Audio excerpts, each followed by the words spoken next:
have to go. Thank you. Thank you. Do you hate the president, Madam Speaker? Because I don't hate anybody. I Representative know that Collins, was the raised in reason a I asked, Catholic house. We don't hate anybody, not anybody in the world. So don't you accuse me. I of did not anything. accuse You you. did. I asked the You question. did.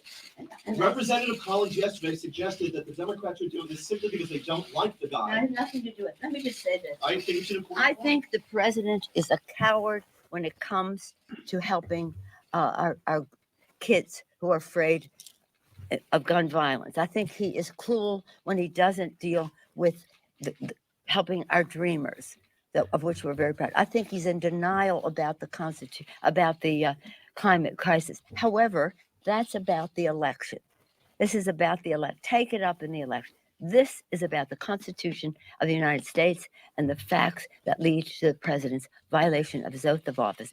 And as a Catholic, I resent your using the word hate in a sentence that addresses me. I don't hate anyone. I was raised in a way that is a heart full of love, and always prayed for the president. And I still pray for the president. I pray for the president all the time. So don't mess with me when it comes to words like that. Hi, everybody. This is Nancy Pelosi. I would like to thank the Academy for such a great opportunity, and I'd like to thank that reporter for setting up the tea by asking such a bullshit question. Wait, is this live? Oh, I'd like to thank my family for teaching me those Catholic values. As you know, I don't put up with corruption.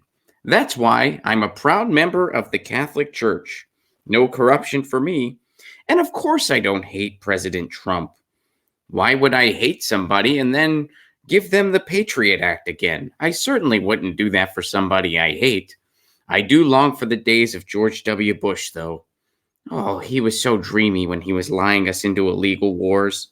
Last but certainly not least, I would like to thank my fans for helping this situation go viral.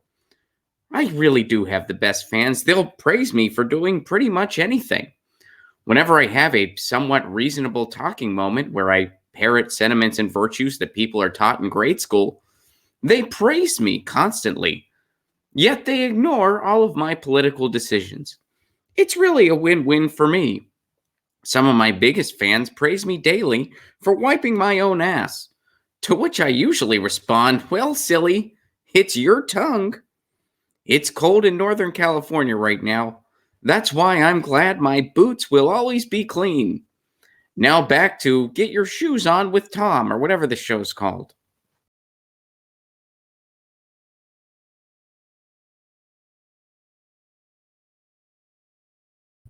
What's up, everybody? Welcome to Get Your News On with Ron, the world's first viewer curated, blah, blah, blah, blah. Stumbled over that. The first viewer curated streaming news show. I am Ron Placone, your host. I hope everybody is doing very well. Hope everyone is crushing it. Hope everyone is enjoying their Thursday. Happy Thursday. So this is going on. Check this out. We've been talking about the Bernie blackout. Well, the Bernie blackout continues. We're going to dive into this.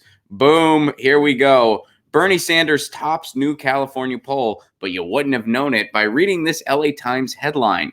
In the latest Bernie blackout example, Sanders' deputy campaign manager notes it took the major newspaper 3 paragraphs to mention who is leading. A new poll released Thursday found that Bernie Sanders is leading the 2020 Democratic presidential field in California, my home state, or well, not my home state, the state I live in now. It's not where I'm from. And by the way, more news in California. The sun came back, guys. The sun is back. I know you were all worried, especially those of you who live in places that actually has a winter. I know you're like, it's been cloudy for a few days. Ron's having to wear a sweater. We've entered the Mr. Rogers portion of the show, the few months out of the year where Ron has to wear a sweater.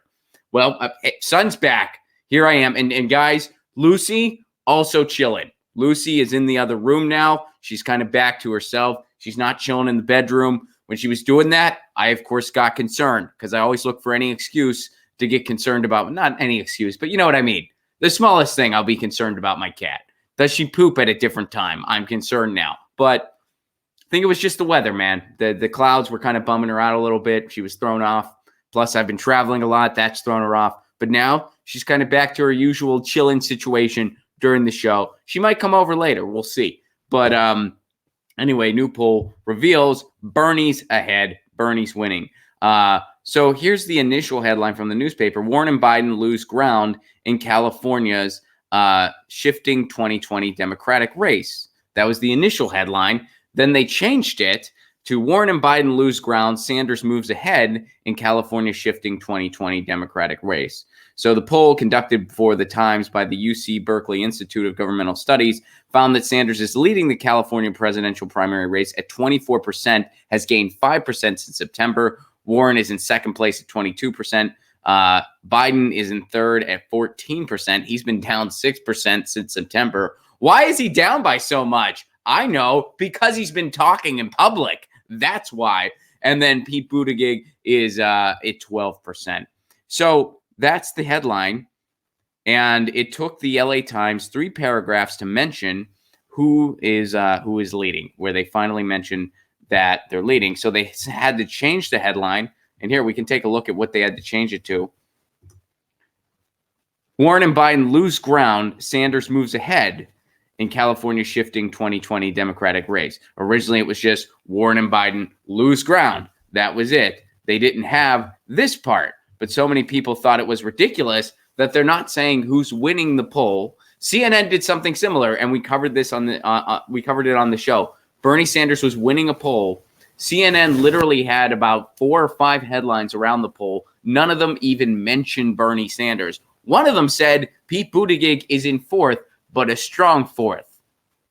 And if he is somehow the nominee and he loses to Trump, which Pete Buttigieg would lose to Trump, don't worry, guys. It'd be a strong loss. And as the planet's collapsing and we're all going underwater, we can say, well, at least Pete Buttigieg had a strong loss. We can all hold our heads high. And Nancy Pelosi made a nice speech about how she doesn't hate people. She just reauthorized the Patriot Act for President Trump, but she doesn't hate people. Isn't that great?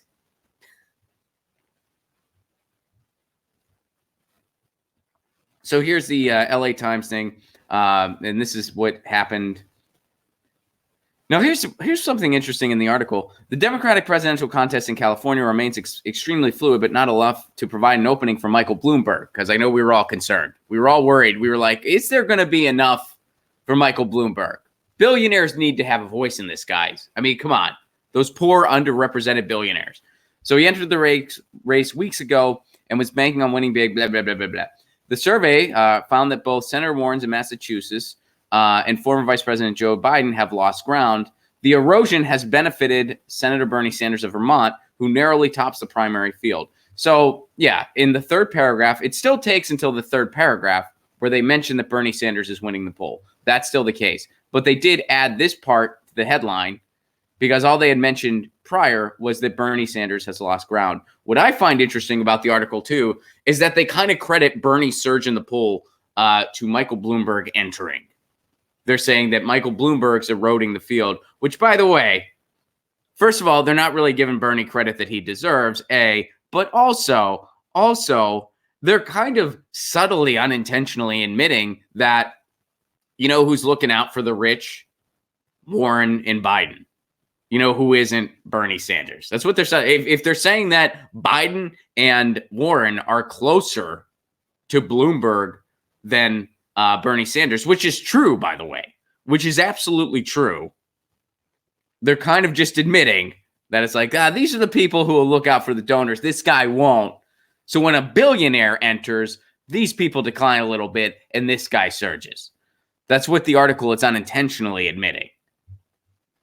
Interesting. There's more evidence of that Bernie blackout. And that was shared by Edwin. Edwin, thank you very much for sharing that. All right, now we're going to move on to something that was shared in the Reddit by Linus. By the way, our Reddit is just reddit.com/r/getyournewsonwithron. That's our Reddit subsection where you can drop articles for me. So I mentioned this on the show. I tweeted this yesterday. Yesterday was the 50th anniversary of Fred Hampton's death. Fred Hampton was the Black Panther Party revolutionary who was shot and killed by the FBI at 21. And why was he shot and killed by the FBI at 21? Because he was advocating for class solidarity He was advertising. He was advocating for black people and white people to unite in solidarity of the working class, and he was advocating for socialism. And he was appealing to a lot of people. So the FBI decided, we got to kill this guy, and they did, at point blank range, in cold blood. They murdered this guy. We talked about that yesterday on the show because it was the 50th anniversary. Thank you all for tuning in for that and for your kind words on that clip. That same day, and I tweeted about this. We didn't talk about it on the show yesterday because it hadn't hit the news quite yet. It hit the news right around the time we were streaming. But George Zimmerman, who murdered Trayvon Martin in Florida, we all remember that story when it happened. George Zimmerman is now suing Trayvon Martin's family for $100 million. He killed an unarmed teenager, a 17-year-old kid, in cold blood. We remember that when it happened. He's now suing the family of Trayvon Martin for $100 million. And this hit the news on the 50th anniversary of Fred Hampton's death, a black activist and revolutionary who was murdered by the FBI. Trayvon Martin, a teenager who was murdered for being black and being in a neighborhood George Zimmerman didn't want him in. That's why Trayvon Martin was murdered. And by the way, whenever I talk about George Zimmerman and Trayvon Martin, I always will inevitably say George Martin at some point, who was a great producer who really helped out the Beatles. And my music brain, I will always have a slip of the tongue. I remember I had when Trayvon Martin was murdered, this was about 2013. I was living in Nashville, and I had a small lefty morning talk show in Nashville, Tennessee. The show didn't succeed. We had some good segments, but the show didn't succeed. I know you're thinking, Ron, a lefty talk show in Tennessee? I can't imagine, but it didn't succeed. And shout out to that. I got a lot of love for Nashville. Don't get me wrong. But the show didn't take off the way we were hoping it would. But we were talking about Trayvon Martin when that happened. And or that's where I was when I was talking about Trayvon Martin. So I got a lot of emails, some in favor, some not in favor. But anyway, here's what's going on. You're probably thinking, how the hell is this guy suing the family? Well, here's what's going on. So George Zimmerman sues Trayvon Martin's family and state prosecutors for $100 million, says false evidence was used in the murder trial. The murder trial where, by the way, he was acquitted. But anyway, let's go on. George Zimmerman, the man acquitted for the 2012 killing. It was 2012 when he was actually, but the trial took place in 2013. So the 2012 killing of Trayvon Martin, suing the family of the slain teenager, as well as Florida prosecutors for $100 million, arguing false evidence was manufactured during his trial. The suit was filed in Florida's Polk County Circuit on Wednesday. So that was yesterday as of the recording of this. So what they're getting at here is they're saying that this person's statement, Diamond Eugene, whose real name is Rachel Gentile, they're saying that she was not actually Trayvon Martin's girlfriend and she gave a false testimony. Zimmerman's attorneys allege Martin's family, their lawyers, and state prosecutors ordered, commanded, conspired, and covered up the illegal substitution of the defendant Eugene, who they deem a legitimate witness, with Gentile, an imposter and fake witness who told a made-to-order false storyline to prosecutors. That's an awkward sentence. Okay. Interesting. So they're saying this Rachel Gentile person posed as Martin's girlfriend, who is Diamond Eugene. And by the way, Diamond Eugene is not the person's real name. All right. So that's okay. Gotcha. Now, what they're getting at here, too, there was a movie made about this. The new suit is largely based on the findings, quote unquote. It's not in quote in the article. I'm putting it in quotes, of the Trayvon hoax, unmasking the witness fraud that divided America. So this was a book by Joel Gilbert, later turned into the documentary. This film was set to premiere at the Florida Art Festival, but was canceled because of all the suit and all the stuff that's going around it. So here's what's interesting here. So they're saying that this person's testimony was somehow false and that it somehow contributed to this case. This case, which, by the way, George Zimmerman won. George Zimmerman, he's a free man. He was acquitted. They said it was self-defense. They evoked the Standard Ground Law, which, by the way, it's disgusting that such a disgusting law and ordinance in the state of Florida evokes Tom Petty's name. That's very gross to me. But he was freed. So this person's testimony, how did it, I mean, he was set free. And since this has happened, he has become somewhat of a celebrity in certain circles, and other people think he's a racist murderer. I fall into that other people category, by the way. I think he's a racist murderer, but other people applaud this guy as a hero, and he has profited from this. He sold the gun that he murdered Trayvon Martin with for $250,000. $250,000 he got for that gun. Now he's claiming that, it was going to, what he was going to use that money for, what was going to be to fight Black Lives Matter, by the way. That's what George Zimmerman said he was going to use that money for. What did he actually use it for? But he said he was going to use it to fight Black Lives Matter. Noble cause, George Zimmerman. But so what is this guy complaining about as far they're saying that, his liberties were infringed upon? How? He was freed. He killed a kid. And by the way, as far as the timeline goes, they're saying that this person's testimony messed with the timeline. We pretty much know the timeline because George Zimmerman called the police. You guys remember that? He was on the phone saying, hey, there's a shady guy in my neighborhood. This guy, he looks suspicious or something like that. I'm, of course, paraphrasing the actual conversation. They were like, all right, sir, we'll send someone to investigate it. He said he was following the guy. George Zimmerman said, I'm following this person. The person on the other end told him not to do that. They were like, you don't need to follow this person, sir. Just don't do that. But George Zimmerman was a wannabe cop who anointed himself some community watch, and he really wished he could be a cop. So he followed this guy anyway, confronted him. It turned into a physical altercation, and George Zimmerman shot Trayvon Martin dead. Trayvon Martin, who was only armed with a bag of Skittles. That's what happened. And we only got George Zimmerman's testimony of events. You know why? Because Trayvon Martin's dead.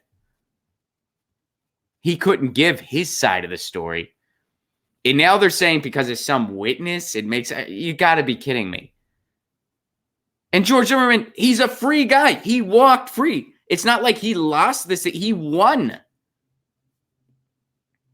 They're saying it damaged his life. Well, Trayvon Martin's dead. You don't get much more damage to someone's life than that. He's dead at 17. This is a money grab. That's what this is.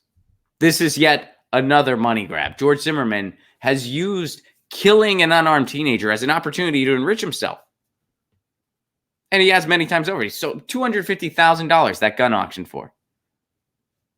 And now he's trying to sue for $100 million. Sue the family of the 17-year-old that he killed. All because of some documentary that's saying, this witness wasn't who they said. You've got to be kidding me. Unreal. All right, so that's justice in the USA, folks. Speaking of people that say folks, I bet Joe Biden says folks a bunch. And here's something that we're going to take a look at. So there's a new Biden campaign ad out there where they pretty much show people, and you know what, we're going to watch it here in a second. But let's go to the article here. The latest Biden campaign ad is a supercut of world leaders laughing at Trump.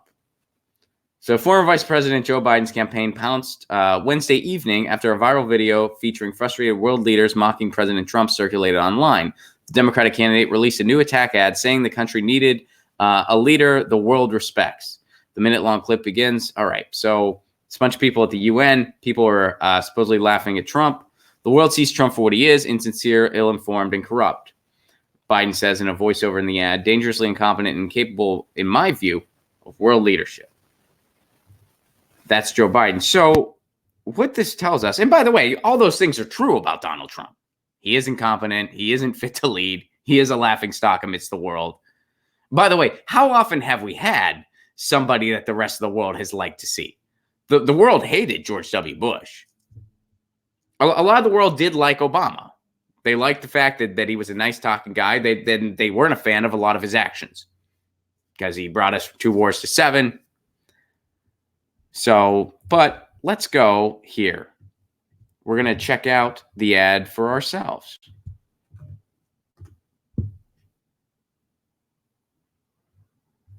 So here we go. Here's this awesome ad. Trump.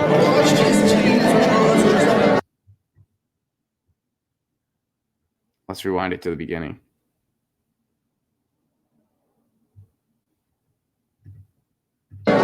Several world leaders mocking President Trump. They're laughing at him. My administration has accomplished more than almost any administration in the history of our country. Didn't expect that reaction, but that's okay. World leaders mocking and ridiculing him for being completely off balance. Allies are deeply worried about it. They say he's becoming increasingly isolated. Something is very wrong.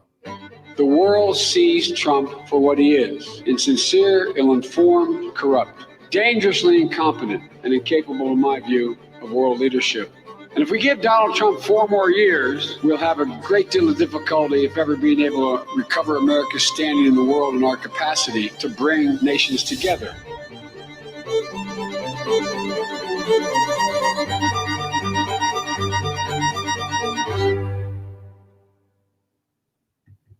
Here's what I had to say. Yes, but we probably shouldn't replace him with somebody else for them to laugh at. And it did okay. Got 290 likes. It's not too bad. And that's the truth. Yeah, Donald Trump is totally incompetent. He's totally ill-informed. His policies and what he stands for and the people he surrounds himself with are repulsive beyond comprehension. But you're right, Joe. We do need an actual leader. And you ain't it. You ain't it. And the Biden campaign has given up on trying to sell Joe Biden. The only thing they can sell, which is the only thing they could sell out the gate, was he's not Trump. He's not Trump. That's all they have. And if Joe Biden is somehow the nominee, it will be 2 old racist white men talking about which one is the more racist white man. Which one is the slightly less severe corporatist? And it'll be a battle to the bottom. And Trump will beat Joe Biden by even more than he beat Hillary Clinton. Joe Biden can't beat Donald Trump. Joe Biden will lose worse than Hillary did. So you're right, Joe Biden. Trump is terrible. Who's disputing that? And you're right, Joe Biden. We need a leader. But you ain't it. Is anyone motivated by this ad? I mean, this ad is pointing out the most obvious thing and then going, we need a leader. Yeah, you ain't it. Notice how Bernie Sanders ads are about what he wants to do, about how he's going to take us to a better tomorrow, about things like healthcare and wages and ending the wars and a Green New Deal. Because he actually has ideas. Joe Biden just said, hey, that guy's bad. And there are some people that will see this and have a knee-jerk reaction of, oh, this is motivating or whatever. And I know none of you are watching this show, but what this really tells us is that his campaign has completely given up. And so has he. Joe Biden, when Joe Biden's confronted on immigration by a Latino activist, he tells that person, go vote for Trump. As if to say, hey, screw you, where else are you going to go? When he's confronted about healthcare, he says, go vote for Bernie. Because Joe Biden has nothing.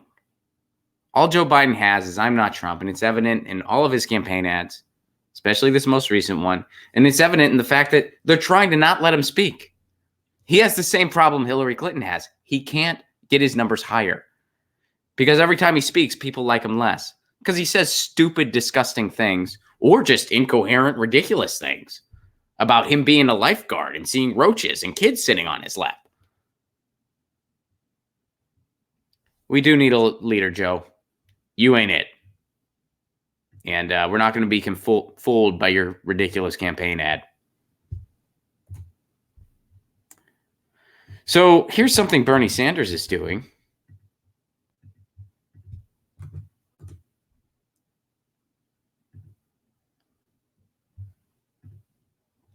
Sanders is joining the youth climate strikers in Iowa. That's, by the way, climate change, something Joe Biden plans on doing nothing about. Bernie Sanders is going to join the youth climate strikers in Iowa.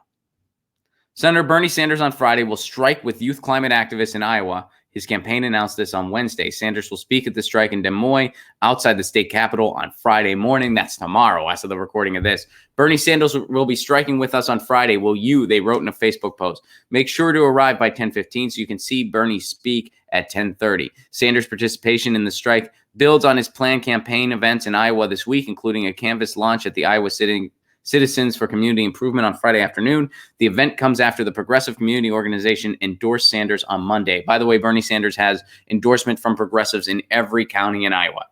Every county in Iowa, Bernie Sanders has endorsements. And he's actually showing up. He's actually showing up to the youth climate strike. He's not just going to give it lip service. He's not just going to say, good for these kids. He's showing up because he knows we actually need action. That's why he has the most comprehensive Green New Deal. That's why. So good on Bernie Sanders. Where's Joe Biden? Is Joe Biden coming to this? What about Pete Buttigieg? Is he coming? Is Pete Buttigieg going to show up to this? How about Liz Warren? How about Liz Warren? I bet you'll just hear a speech from her later saying how the Green New Deal is an abstract idea. No. It's an actual policy plan. And Bernie Sanders has the plan for it. It's telling. It's telling that Bernie Sanders is actually showing up to the youth climate event in Iowa. We'll see if anyone else does. I wouldn't hold your breath. All right. Cool. So, thank you guys for the stories today. And let me see what y'all are saying in the chat before we dismount.